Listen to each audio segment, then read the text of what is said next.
সর্বপ্রথম আল্লাহ তাআলা উনার চুল দাড়ি সাদা বানাইছেন।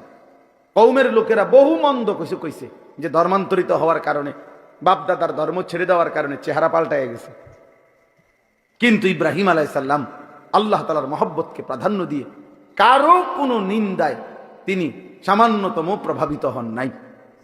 এইভাবে বারবার পরীক্ষা দিয়ে ইব্রাহিম আলাইহিস সালাম যখন উত্তীর্ণ হয়েছেন, সেই উত্তীর্ণ হওয়ার পরে আল্লাহ তাআলা তাকে এবার বলছি, ইব্রাহিম আমি তো তোমার কিছু একটা পুরস্কার দিতে চাই।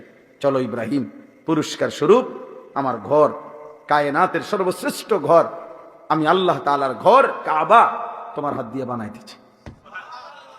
যাও তুমি আমার ঘর বানাও। আমার এই ঘর আমি আদম আলাইহিস সালামের জামানায় ফেরেশতাদের মাধ্যমে বানাইছিলাম। নূহ আলাইহিস সালামের জামানায় আমি ঘরের উপরের প্রাচীর দেওয়াল তুফানের সময় আমি উঠাই নিয়েছিলাম।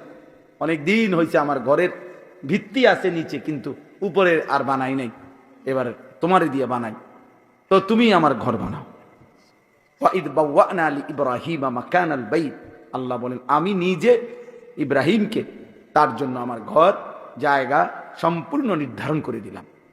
এরপরে সংক্ষেপ কথা হলো, ইব্রাহিম আলাইহিস সালাম ওনার ছেলে ইসমাঈলকে নিয়ে আল্লাহর ঘর নির্মাণ করছেন। আল্লাহর ঘর